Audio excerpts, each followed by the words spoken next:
गुरुवार को छठे पेज के आदि में बात चल रही थी। अभी मुझे याद करो तो तुम पतित से पावन बनेंगे, क्योंकि मैं सर्वशक्तिवान हूँ। मेरे पास आना भी है। मेरे साथ योग लगाने से तुम पवित्र हो जाएंगे। तो बाप ने आकर के समझाया कि मेरे से योग लगाने से मैं गारंटी करता हूँ तुम पावन बन जाएंगे, क्योंकि मैं जो हूँ मेरे से वो ही मिलेगा ना।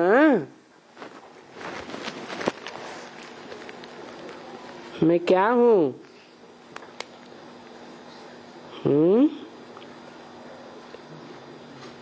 मैं जो हूँ क्या हूँ? एवर प्योर हूँ। तो मेरे से क्या मिलेगा? पावन पने का पहला वर्षा मिलेगा। और जो पावन बनेंगे मेरे से वो ही मिलेंगे ना।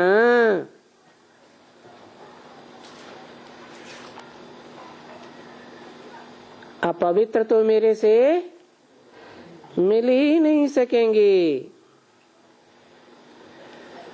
तो तुम पावन बन जाएंगे। फिर तुम प्यार का सागर बन जाएंगे।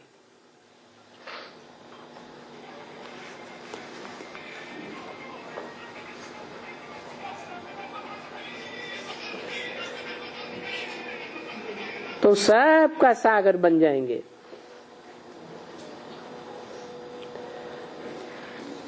गाया जाता है ना, ओशन ऑफ लव।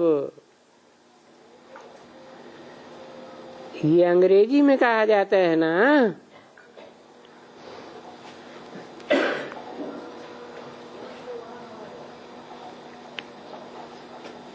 हिंदी में क्या कहा जाता है?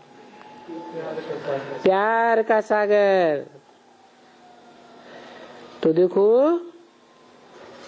तुमको भी अभी मास्टर ओशन ऑफ लव कहेंगे। अभी माने कभी है? अभी माने संगम में तो, लेकिन संगम में भी कब? जब तुम पावन बन जावेंगे।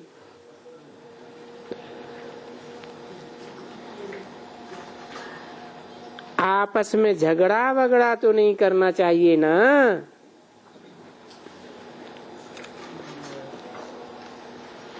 प्योर होना चाहिए ना।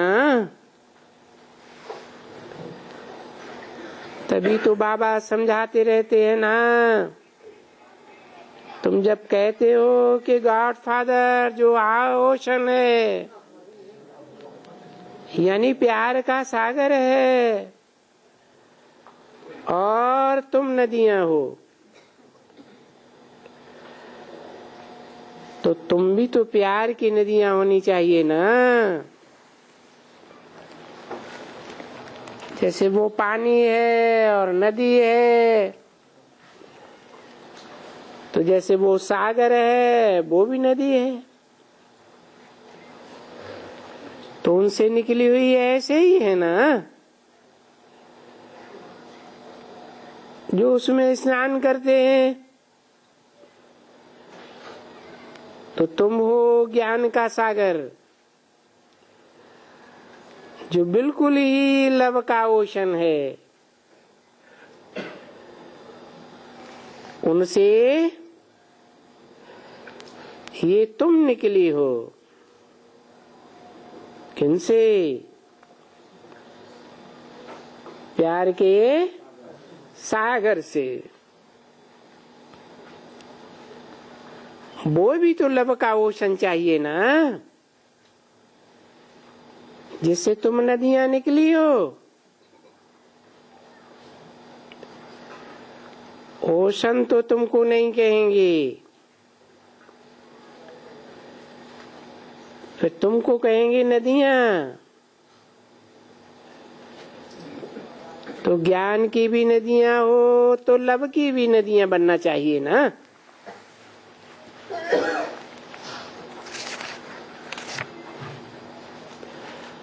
कहाँ है तुम्हारे में लव बहुतों को? हाँ, थोड़ा थोड़ा सीखती हो नंबरवार पुरुषार्थ अनुसार।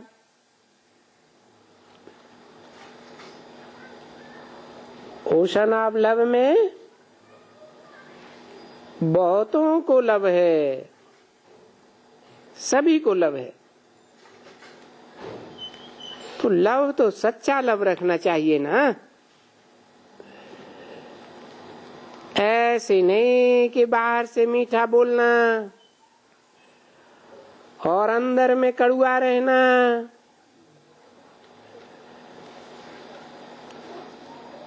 कद्दू के मुआफिक।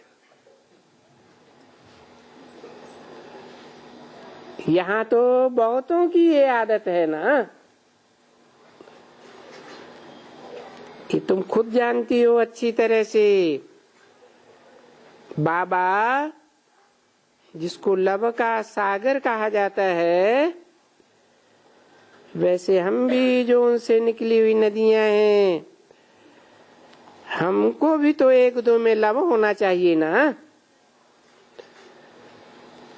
दूसरों को तो छोड़ो, पर तुम्हारे में एक दो में भी लव नहीं है। दूसरों किसको छोड़ो है? हाँ, जो और धर्म वाले हैं, सूर्यवंशी नहीं है, उनको तो छोड़ो। लेकिन तुम्हारे में तो एक दो में लव नहीं है अभी। क्यों नहीं है? क्योंकि अति के पतित बन गए। तुम अति पावन थे, फिर अंत में आकर क्या हाल हो गया?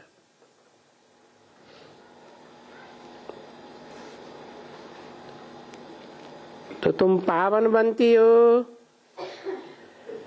तो तुम विघ्न हर्ता बन जाती हो ना। अभी तो तुम विघ्न कर्ता बन गई हो।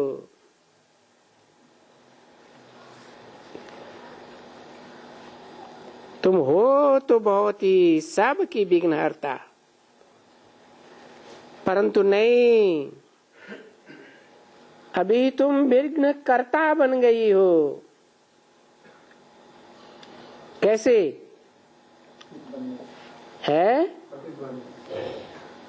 पतित पने की क्या खास बात बताई? सिर्फ एक दो को लव करती हो। प्यार का सागर की बच्ची हो, फिर भी एक को लव करना चाहिए क्या? बाप खुद कहते हैं, तुम बच्चों को ही कहते हैं कि मेरे से निकले हुए, जिसको कहा जाता है ओशन ऑफ लव, उनसे निकली हुई तुम्हारे में लव कहाँ है? तुम तो सारा दिन कोई न कोई बात के ऊपर लड़ती झगड़ती रहती हो। तो लव कहाँ है तुम्हारे में? गाया जाता है कि बरोबर जानवरों का भी लव था। तुम तो मनुष्य हो करके भी यहाँ एक दो को लव नहीं करती हो। तो बाप डोरापा भी तो देंगे ना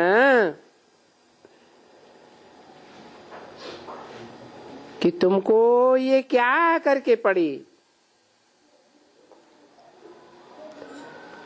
बाबा सदैव कहते हैं, बच्चे एक दो को प्यार करो, एक दो को सुख दो। सुख देंगी तो इतना बरसा भी पाएंगी, नहीं तो फिर बाप कहते हैं सुख नहीं देंगी, एक दो को प्यार नहीं देंगी, लड़ती रहेंगी, तो फिर दुख देने वालों को कहते हैं दुखी होकर मरेंगी।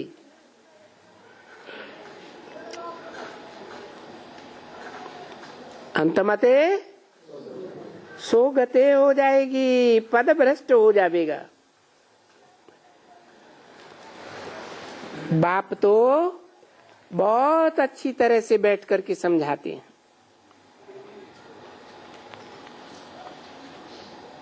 तो तुम नाम भी बाला करती हो, समझा ना? थोड़ी थोड़ी सी बात के ऊपर फिर ये तो बाप कहते हैं क्या करें। तुम जानते हो स्कूल के बच्चे हैं कि बरोबर जिसमें लव नहीं है वो पिछाड़ी में आ जाएंगे।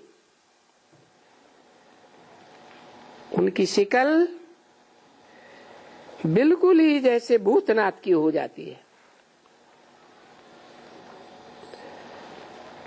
तो लव नहीं करते हैं ना, और लव के अगेंस्ट क्या है? लव के अगेंस्ट है गुस्सा।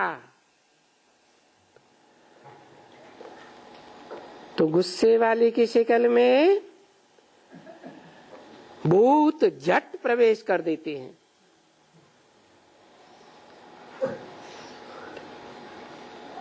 भूत भी वाइब्रेशन पकड़ते हैं ना।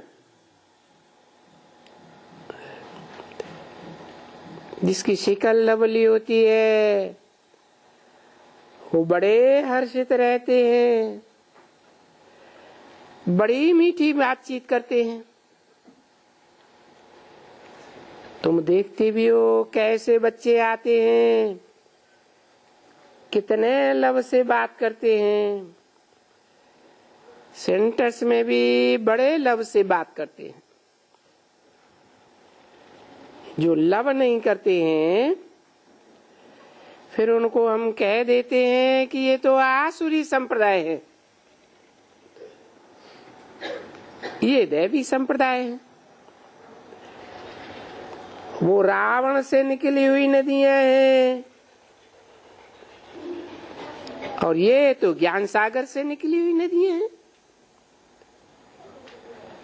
तो ये फर्क झट देखने में आ जाता है। तभी बाप भी समझाते रहते हैं, मीठे मीठे बच्चों, जब बाप है ओशन ऑफ लव तो तुमको भी तो ऐसा बनना चाहिए ना। एक दो में प्यार हो तो कोई आकर के देखे कि कितना इनका प्यार है आपस में। बाहर वाले भी कोई आवे और देखें एक दो को प्यार नहीं करते हैं, बोलते हैं तुम प्यार के सागर के बच्चे हो, ऐसे करके ये ऐसी ऐसी काम बातें तुम बोलते हो। कोई यहाँ वाली सब ऐसे उनको समझावे तो बोले कमाल है। बाबा के पास तो एकदम बहुत लवली चिल्ड्रन है, उनको कहा ही जाता है लवली चिल्ड्रन। जो अच्छे होते हैं उनको कहा जाता है। जब भी कोई बच्चे कोई बाहर वाले आते हैं तो जा करके अच्छा टिकलू टिकलू करते हैं, तो कहते हैं व्हाट लवली चिल्ड्रन। और कोई उस समय में चमचा चमचा करके रोते रहते हैं, तो देखो उनको थोड़े ही कहेंगे व्हाट लवली चिल्ड्रन। 6 जनवरी 1966 की वाणी का 7वां पेज। वो तो है ही अनलवली। अनलवली मानो इनको प्यार ही कौन करेंगे। देखो, जो लवली बच्चे भी होते हैं तो सब कोई गोद में उठाते हैं, कितना प्यार करते हैं। देखते हैं इतना रोते हैं, शिकल बद्दी कर देते हैं, तो कोई उठाने की भी दिल नहीं करते हैं। ऐसे है ना बरोबर। तुम बच्चे तो बड़े हो, तुम छोटे तो नहीं हो। तुम बच्चों को भी तो लवली होना चाहिए ना, परंतु भूल जाते हैं कि हम कौन प्यार के सागर के बच्चे हैं। मुसीबत तो बड़ी है। हम बाप के बच्चे हैं, बाप से वर्षा ले रहे हैं, परंतु वो याद ही नहीं है। जो लवली चेहरा खुशनुमा देखने में आवे तो फिर वही पुरानी देह अभिमान आ जाता है, वही पुरानी आसुरी रस्म चली जाती है। बाप समझाते भी हैं, किसको समझाना है तो कैसे समझाते हैं, और समझाते हैं या बाप समझाते हैं। किसको भी समझाओ और उनको बाप का परिचय दे दो कि दूसरों को क्यों याद करना चाहिए। बेहद का बाप है, बेहद के बाप का वर्षा है, उनकी ये महिमा है, तो उनसे तुम ये सारा वर्षा पा सकते हो। सबसे अच्छा जो गुण है वो गुण उठाना चाहिए उनसे। मनुष्य एक दो को कहते हैं ना गुण उठाओ, तो उनमें तो है ही गुण, गुणों का सागर है, उनमें तो कोई अवगुण ही नहीं है। तो गुण उठाने के लिए, गुणवान बनाने के लिए, सर्वगुण संपन्न बाप बनाने के लिए ही तो बाप आते हैं ना। तो बच्चों को भी सर्वगुण संपन्न कोशिश करके अच्छा गुण धारण करना चाहिए। चेहरा बड़ा रमणीक होना चाहिए, मुरझाया हुआ मुर्दे जैसा वह चेहरा तो नहीं होना चाहिए। अभी तुम्हारा चेहरा खिल जाना चाहिए। देखो साजन भी तुमको कैसा मिला है, तुम तो ये जानते हो कि हमको एकदम इन जैसा चेहरा बनाना है।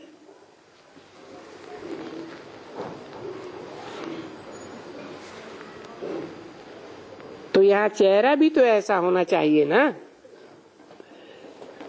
चेहरे के ऊपर भी देखो किसका तो खुशनुमा। तुम कहती हो ये आई है तो इनका मुंह तो देखो, ये चेहरा ही कैसा है, जैसे कि गुस्सी गुस्सी देखने में आती है, कोई से दिल ना लग गई हो, ऐसे भी तो आते हैं ना। तुम वर्णन करते हो, परंतु दूसरे का वर्णन करने के बदले पहले अपन को तो देखना चाहिए ना। ऐसे तो नहीं समझना चाहिए उन नारद के मुआफिक कि मैं लक्ष्मी को वर सकता हूं। अरे पहले अपने लक्षण तो देखो, पीछे तुम अपनी दिल से पूछो कि तुम इतने लवली बने हो, ऐसे मीठे लवली दूसरों को बनाते हो, तो बाबा लवली बनाते हैं ना। देखो तुमको कितना लवली बनाते हैं। काफिरिस्तान से हमको परिस्तान ही बना देते हैं। मुसलमान हिंदुओं को काफिर कहते हैं ना, हिंदुस्तान काफिरिस्तान काफिर कहते हैं। तो काफिरिस्तानी से हमको परिस्तान ही बनाते हैं, तो फर्क तो हो जाता है ना। बरोबर ये काफिर भी कहते हैं जिनको अपने धर्म का कोई पता ही नहीं है, धर्म पिता का पता नहीं है, अपने धर्म ग्रंथ का पता नहीं है, और ये देखो खुश होते हैं। धर्म का पता नहीं है उसको ये खुशी समझते हैं कि हम धर्म को मानते ही नहीं है। अरे धर्म को माने भी कैसे जबकि धर्म का इनको पता ही नहीं है, तो मानेंगे क्या धूर? किसको भी भारतवासियों को कोई अपने धर्म का पता नहीं है कि हमको याद सनातन देवी देवता धर्म के हैं, तो फिर इनका कोई धर्म ही नहीं है, तो रखे ही क्या धर्म?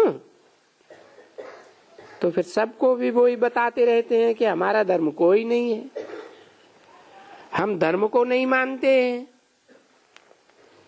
इसलिए हमारे पास जो भी धर्म वाले आए कोई भी रह सकते हैं,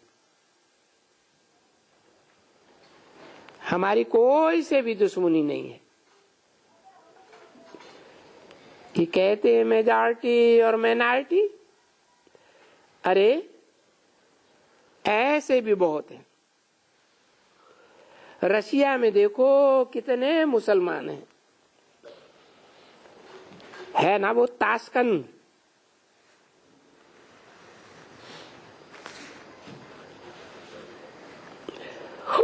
उसमें भी तो मुसलमान है ना, उनकी भी जात मुसलमान की है। वो क्रिश्चियन है, वो मुसलमान है,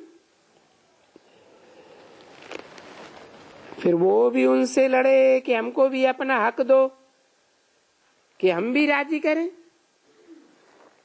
ऐसे तो फिर ढेर के ढेर राजी हो जाएंगे। मुसलमान यहाँ तो बहुत ढेर हो जाए। वो बोले हम भी तो गुजराती हैं, वो बोले हम सिख हैं, फलाने हैं,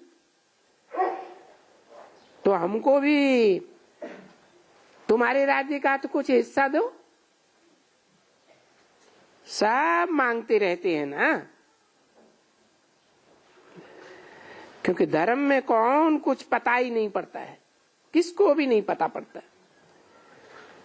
नहीं तो हर एक धर्म वाले आपस में भाई भाई हैं, तो आपस में झगड़ना नहीं, दूसरे के शहर पर भी चढ़ाई नहीं करनी चाहिए।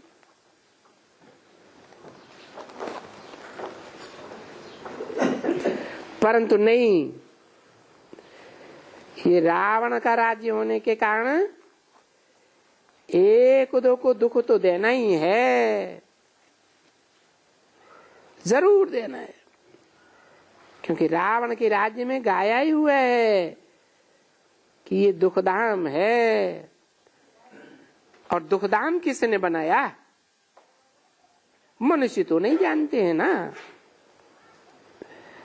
विद्वान आचार्य पंडित वो जानते नहीं है कि भारत को दुखधाम किसने बनाया। भारत जो इतना सुखधाम था,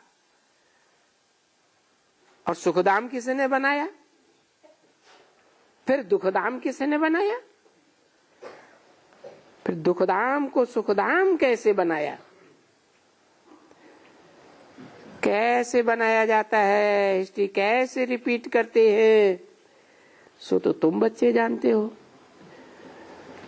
अभी हिस्ट्री को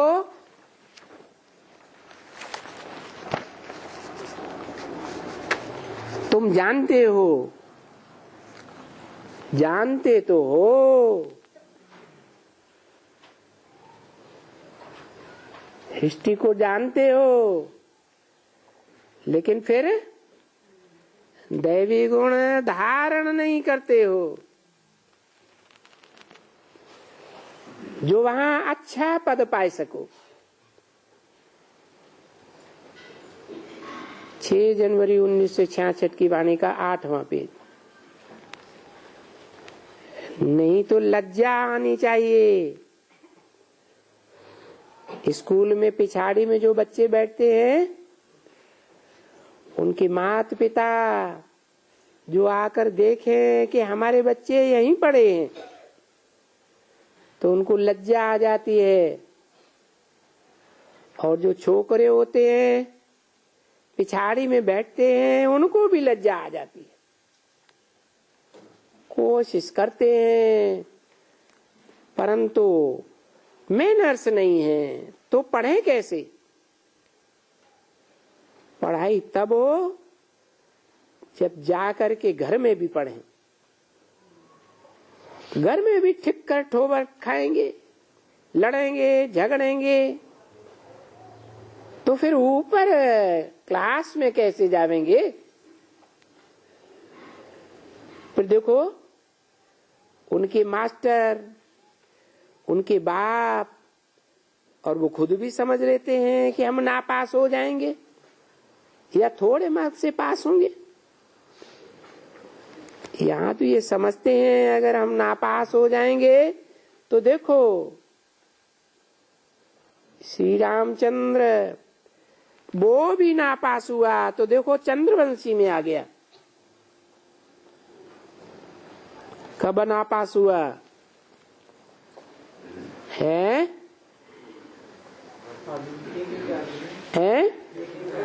यज्ञ के आदि में। और यज्ञ के आदि में कोई पास हुए हैं? कौन? कोई नहीं हुआ। क्यों? ब्रह्मा बाबा पास नहीं हुए हैं? नहीं हुए। उनके तो सर के ऊपर चंद्रमा बैठा हुआ है।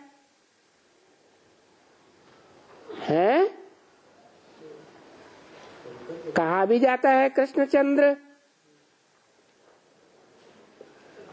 है। राम को भी तो रामचंद्र कहा जाता है। दोनों ही चंद्रवंशी बनते हैं क्या? नहीं बनते। राम कहाँ बनता है और कृष्ण कहाँ बनता है? त्रेता में क्या बनता है? अरे चंद्रवंशी बनता है या नहीं बनता है? बनता तो है। माना माया किसी को छोड़ती नहीं है, कोई को पहले पकड़ती है, कोई को बाद में पकड़ती है।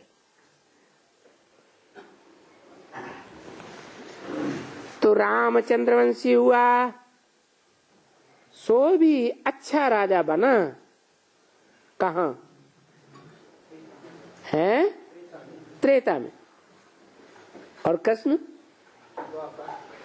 नहीं, कृष्ण द्वापर में होता है क्या? है कृष्ण रामचंद्र के बाद वाला राजा बना या उससे भी अच्छा बना? पहले बाद वाला बना। तो फिर देखो यहाँ कितने नापास होते हैं। यहाँ माने कहाँ है? संगम में कितने नापास होते हैं, जो जा करके प्रजा बनते हैं। कितना बड़ा स्कूल है। स्कूल तो देखो कितना बड़ा है, और और कितना बड़ा बन जाएगा, कितना बड़ा बन जाएगा है, इतना बड़ा और कोई दुनिया में संस्था नहीं होती है। कितना बड़ा बताया, तुम्हारे सेंटर्स लाखों की तादाद में हो जाएंगे और करोड़ों की तादाद में मुरलियां छपने लग पड़ेंगी। दिन प्रतिदिन ये बड़ा बनता जाएगा। क्या घटती होने की तो संभावना है ही नहीं। जितना जितना वृद्धि को पाएगा इतना इतना सबको होगा कि वाह, ऐसी तो यूनिवर्सिटी खोलनी चाहिए। क्योंकि ये बाप ने समझाया है ना, और बच्चों ने भी समझा है कि ये यूनिवर्सिटी कम हॉस्पिटल है। तो जैसे जैसे कोई समझते हैं वाह, इसमें तो मनुष्य हमेशा के लिए निरोगी बन जाते हैं, हमेशा के लिए साहूकार बन जाते हैं, हमेशा के लिए बन जाते हैं।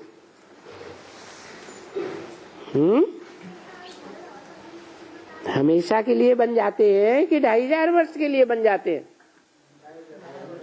अच्छा, जो हीरो पार्टधारी होंगे, हीरो पार्टधारी के साथी होंगे, वो 21 जन्म के बाद गरीब बन जाएंगे? हैं? नहीं बनेंगे ना। तो हमेशा का मतलब क्या हुआ? 84 जन्म भी। हाँ, इस अंतिम जन्म में तो माया किसी को छोड़ती नहीं है।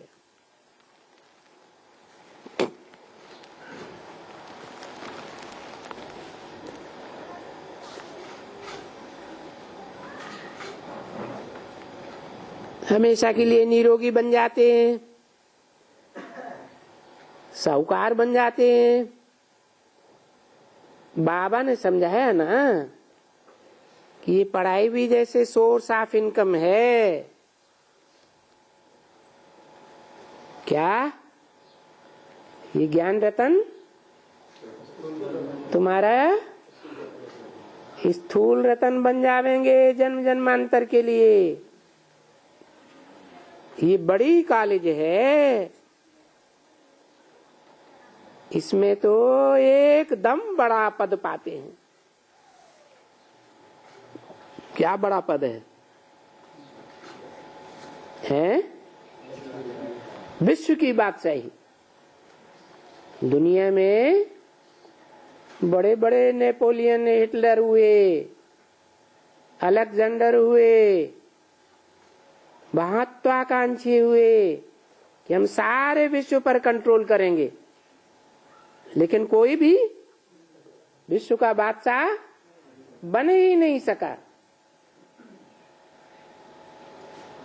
इसमें तो एकदम विश्व के बादशाह बन जाते।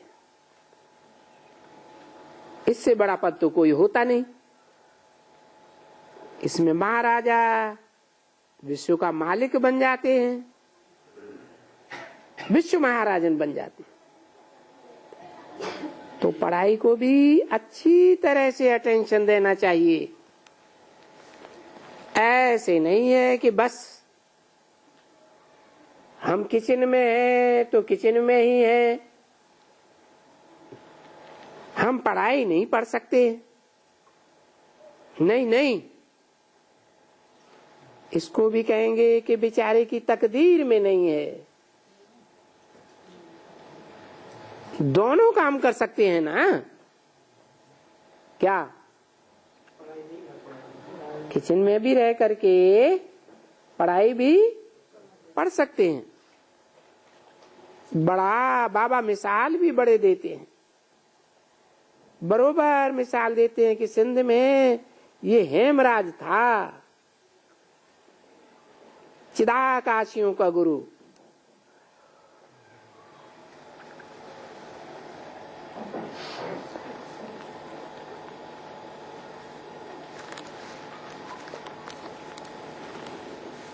देखो, एक वो परमानंद था,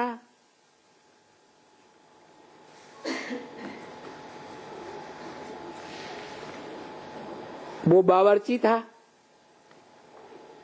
कौन? परमानंद। खाना पकाता था और उनसे ज्ञान भी सुनता था।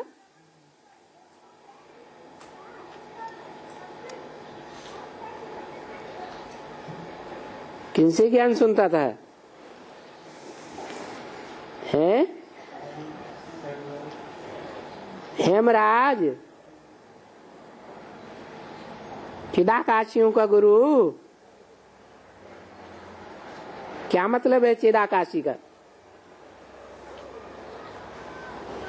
है चित्त है आकाश में जिनका बहुत नशा चढ़ा रहता है, उनका नाम दिया चिदाकाशी। चिदाकाशियों का गुरु कौन हुआ? हेमराज। हेम माने क्या?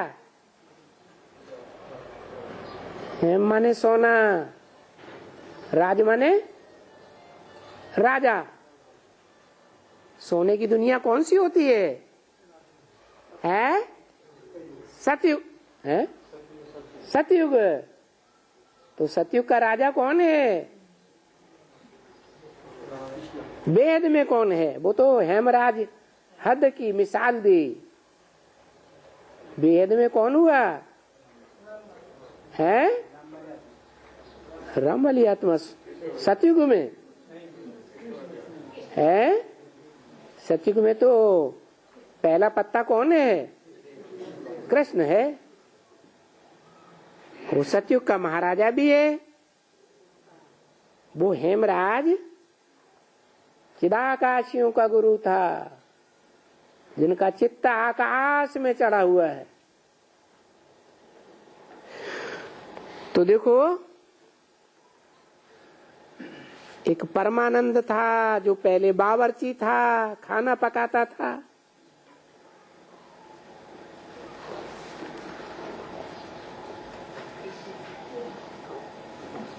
हद का बावर्ची या बेहद का बावर्ची? बेहद का बावर्ची क्या करता है? एक होता है हद का भोजन, हद के पेट का भोजन, और एक होता है बेहद का पेट। कौन सा? बुद्ध रूपी पेट का भोजन पकाता था और उनसे ज्ञान भी सुनता था। किनसे? हेमराज से। है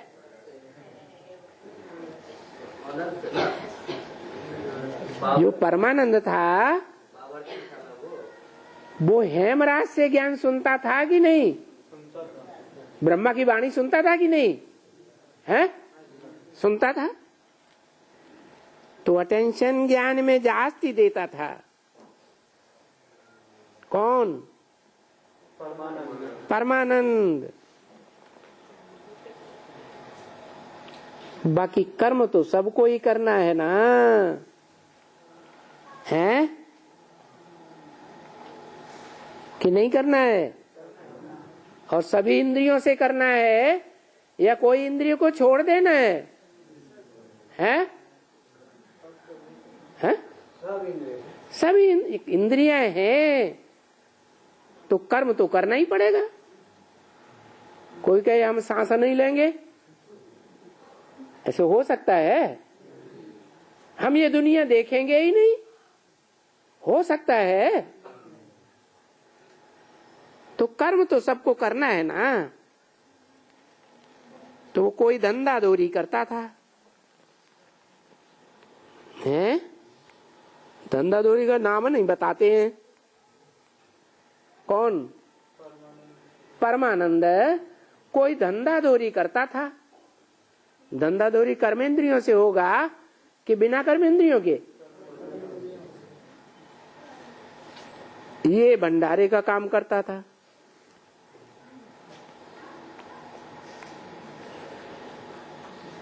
तो इतना भंडारी से वो सीखा, जो सबसे अच्छा उनका फेवरेट बन गया।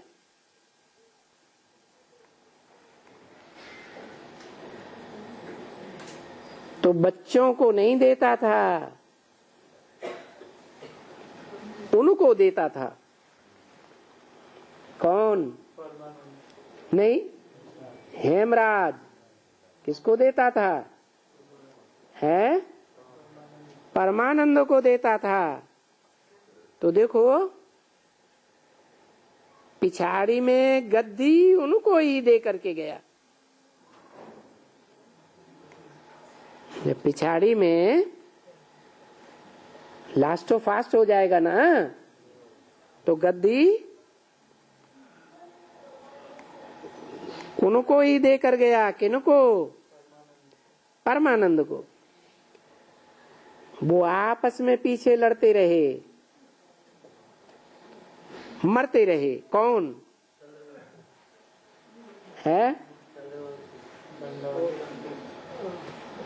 परमानंद के फॉलोअर्स भी और हेमराज के फॉलोअर्स भी आपस में लड़ते मरते रहे। तो हो सकता है ना, बाप तो इंस्टेंस देते हैं, बताते हैं। ये उदाहरण क्या कहा? लौकिक दुनिया का उदाहरण बताया, अलौकिक साबित करने के लिए बताया कि ऐसे ही बताया? अलौकिक को साबित करने के लिए बताया।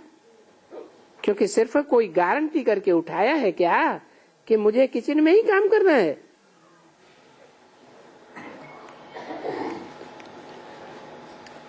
काम तो सबको करना है, पढ़ना तो सबको 1 घंटा है कि 24 घंटे पढ़ना है? 1 घंटा पढ़ना है, बाकी 23 घंटे क्या करना है? हैं? अरे कर्मेंद्रियों से काम करना है या नहीं करना है? आधा घंटा लगता है पढ़ाई में,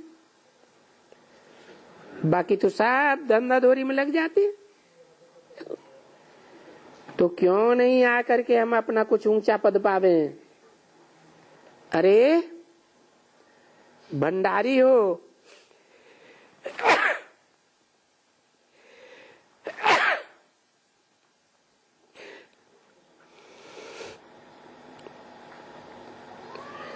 भंडारी हो करके भी कोई आवे और उनको आकर के थोड़ा समझावे, बोले ओहो इनका भंडारी तो इतना ज्ञानी तू आत्मा,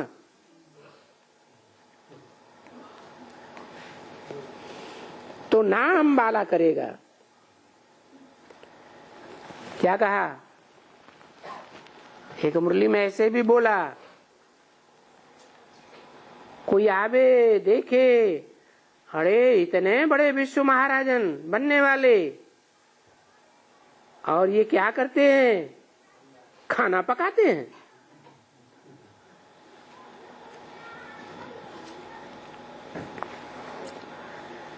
तो इतना ज्ञानी तू आत्मा, तो नाम वाला करेगा ना। कोई भी हो, वे छोटा हो। तभी तो बाबा कहते हैं ना, देखो ये वीणा है। कौन? क्या नाम बताया? वीणा कौन? अरे एक तारा बजाती है ना, ये वीणा है। ये अच्छी बच्ची है। कौन? वीणा वादिनी कौन है? सरस्वती। अच्छी बच्ची है, पढ़ने में होशियार है। अगर आकर के ज्ञान लेवे और टिकलू टिकलू करे, जैसे छोटी छोटी बच्चियां देखो, यहाँ आकर कुछ न कुछ सीखती तो है ना, कुछ न कुछ बुद्धि में बैठा है। ये कुछ भी बुद्धि में नहीं है एकदम, तो उनको कोशिश करवानी चाहिए, बहनों को कोशिश करवानी चाहिए। क्योंकि एक देखो दू के ऊपर प्यार की दृष्टि चाहिए, ये भी अपना पद पाए लेवे। क्योंकि बहन और भाई आपस में हो ना, तुम्हारा दूसरा तो कोई धंधा नहीं है, तुम्हारा है बहन और भाइयों का संबंध। तो बहन जो बड़ी होती है वो छोटी को उठाती है ना, कि कुछ अच्छा बनाने के लिए उठाती है ना। भाई जो होता है तो छोटा भाई, उसको देखते हैं कि बिगड़ते हैं तो उनको उठाते रहते हैं। तो तुम अपना बहन और भाई का भी जो संबंध है, कायदा है, वो भी अमल में नहीं ला सकते हो, क्योंकि अज्ञान भरा हुआ है और ही लड़ते झगड़ते रहते हैं। बाप तो बच्चों को सब कुछ अच्छी तरह से समझाते रहते हैं, नॉलेज भी देते हैं, कैसे नॉलेज देनी चाहिए दूसरों को भी। परंतु क्या करें, देखो बाबा कहते हैं मैं तो दूं, परंतु ला नहीं कहता है मुझे जाकर सबसे बात करना या कोई से भी जाके बात करना। जबकि मैंने बच्चों को होशियार किया है, तो बच्चों का काम है जा करके औरों की सर्विस करना। है ना, बाबा का कहना क्या है, मैं किसकी सेवा करूं और तुम बच्चे किसकी सेवा करो, है? मैं तुम बच्चे की सेवा करूं जो आत्मिक स्थिति में पुरुषार्थ करके स्थित होने वाले बच्चे हैं, सूर्यवंशी। ये रूहानी मिलिट्री है, इस रूहानी मिलिट्री को मैं तैयार करूं और तुम बच्चे जाकर के और जो धर्म वाले हैं उनको भी, चंद्रवंशी, इस्लाम वंशी, बौद्धि वंशी, सबको तैयार करो, जाकर के सर्विस करो। ये कायदा भी ऐसे कहते हैं, फादर सोज सन्स। फिर सन को फादर क्या समझाते हैं, वो जाकर के दूसरों को समझाना है। 666 की वाणी का 9वां पेज। फादर ये समझाते हैं, कौन सा फादर है? वेद के कितने फादर हैं, तो कौन सा फादर समझाते हैं? एक आत्माओं का फादर, जिसे कहते हैं शिव बाबा, और एक है मनुष्यों का फादर, उसे क्या कहते हैं? प्रजापिता, एडम, आदिनाथ, आदिदेव। तो सभी शिव बाबा का कंबाइंड रथ है ये। अभी माने कभी संगम पर, तो वो समझ जाएगा कि हम शिव बाबा से पूछें। उनसे घड़ी घड़ी उल्टी सुल्टी बातें पूछेंगे। क्या कहा? हैं? ये अच्छी बात है? घड़ी घड़ी उल्टी सुलटी बातें पूछेंगे, ये तो बिल्कुल ही कायदे के विरुद्ध है। नए आदमी के सामने बाबा नयो नयो को पढ़ाएंगे तो वो उल्टा सीधा पूछेंगे या सीधे सीधे प्रश्न करेंगे ज्ञान के? हैं? उल्टे पुल्टे प्रश्न करेंगे, विरुद्ध हो जाएगा कायदे के। तो नए आदमी को बाबा नहीं समझाते हैं, वो कहते हैं मैं अपने बच्चों को ही मिलता जुलता हूं। क्या कहा? उनके अपने बच्चे कौन हैं? हाँ, बाप रूह है, बाप जिस्म नहीं है। प्रजापिता तो जिस्मानी बाप है, लेकिन बाप आत्माओं का बाप है। तो आत्माओं का बाप किसको समझाता है? आत्म की स्थिति में रहने वालों को समझाता है। बाहर वालों से मेरा कोई कनेक्शन नहीं है। कायदे भी तो रखने होते हैं ना। तो बाहर वाले कौन कौन हुए हैं? बाहर वाले कौन कौन से धर्म में बाहर वाले हो गए? चंद्रवंशी नहीं है? सूर्यवंशी तो छोड़कर और सब बाहर वाले हैं। जो चंद्रवंशी हैं, चंद्रमा की औलाद, वो बाहर वाले कैसे हो गए? माँ के बच्चे नहीं हैं। बाप को नहीं जानते ना। हाँ, इसलिए बाहर वाले हो गए। कायदे भी तो रखने होते ना, बाकी तो सब बच्चे ही बच्चे हैं। सब माने कौन कौन? अभी सभी धर्म वाले शिव बाबा के बच्चे हैं कि नहीं है? हैं? आम सब बच्चे हैं, और खास सूर्यवंशी बच्चे हैं जो आत्म की स्थिति में रहने का पुरुषार्थ करते हैं। ये तो रथ है ना। कौन? प्रजापिता ब्रह्मा, ये रथ है ना। है? ये तो झट इन शिव बाबा से बात करना शुरू कर देंगे।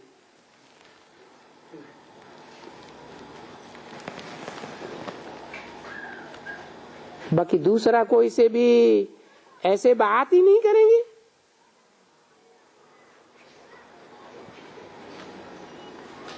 बल मम्मा होगी तो भी ऐसे थोड़े ही समझेंगे कि शिव बाबा इनमें बोल बैठा है।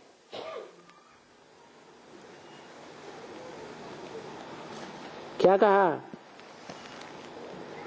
है? ये तो शिव बाबा का रथ है ना, तो उनको तो बड़ा संभालना चाहिए। किनको? शिव बाबा को क्या संभालेंगे? है, इनको तो बड़ा संभालना चाहिए। देखो कितना रॉयल्टी से रखना चाहिए। देखो पोप है, कितना उनको रॉयल्टी से रखते हैं।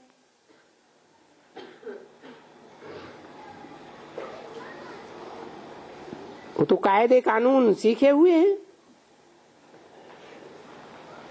तुम्हारे में तो कई हैं जिनको फजीलत ही नहीं है कि बाप से, शिव बाबा से या बड़े बाबा से कैसे बात करनी चाहिए है? शिव बाबा कौन है? बाप कौन है? बड़ा बाबा कौन है? है? बाप किसके लिए कहा? आत्माओं के बाप के लिए कहा। और फिर शिव बाबा से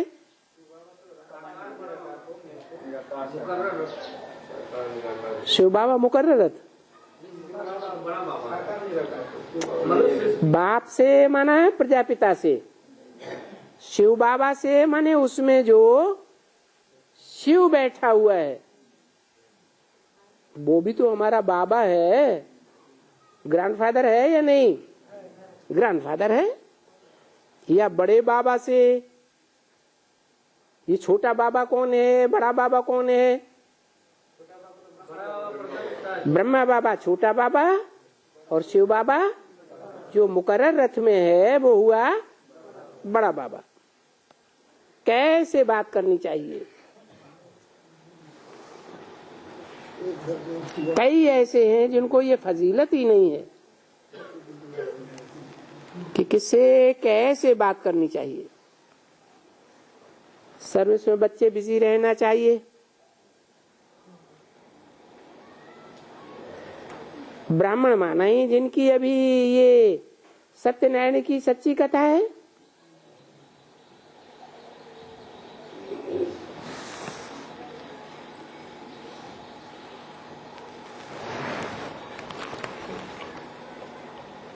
तुम्हारे पास है अमर कथा, तुम्हारे पास है तीजरी की कथा। किसकी कथा है? सत्यनारायण की कथा कहो, अमर कथा कहो, तीसरा नेत्र खुलने की कथा कहो, एक ही कथा है या अलग अलग है? एक ही कथा है। तो त्रिकालदर्शी तुम हो। कौन से तीन काल? भूत भविष्य और वर्तमान को जानने वाले तुम हो।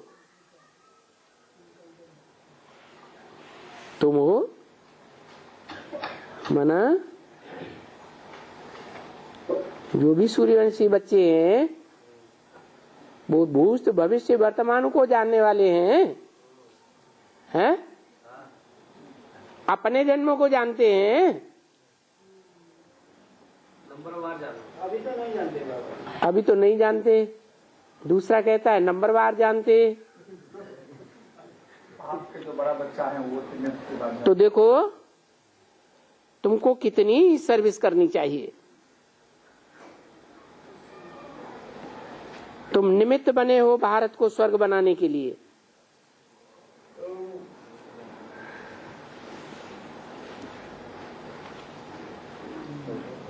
तो कितना हौसला चाहिए। बाकी मुरझाए हुए मुख तो वो जैसे क्या हैं, बहुत हर्षित मुख होना चाहिए। स्टूडेंट लाइफ में देखो कितना खेलते कूदते खुश होते रहते हैं, क्योंकि उनके सिर के ऊपर कोई बोझ तो है नहीं। तुम्हारे पास क्या बोझ है? तुम्हारी भी स्टूडेंट लाइफ है। स्टूडेंट सो भी लाइफ कितनी है? अरे 1 घंटा, कोई 4 घंटा तुमको थोड़ा ही पढ़ाया जाता है, हैं?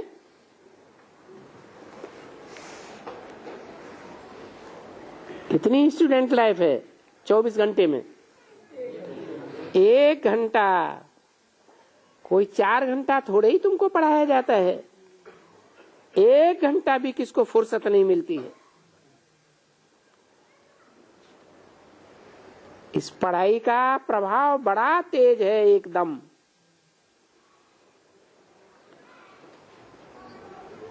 वो इस तरफ फिर मुंह करे तो नाक से पकड़कर इस तरफ मुंह कर देती है। कौन? ऐसी कड़ी माया है जैसे बाज। ये क्या होता है? एक पक्षी होता है जो सब पक्षियों को अचानक पकड़ लेता है।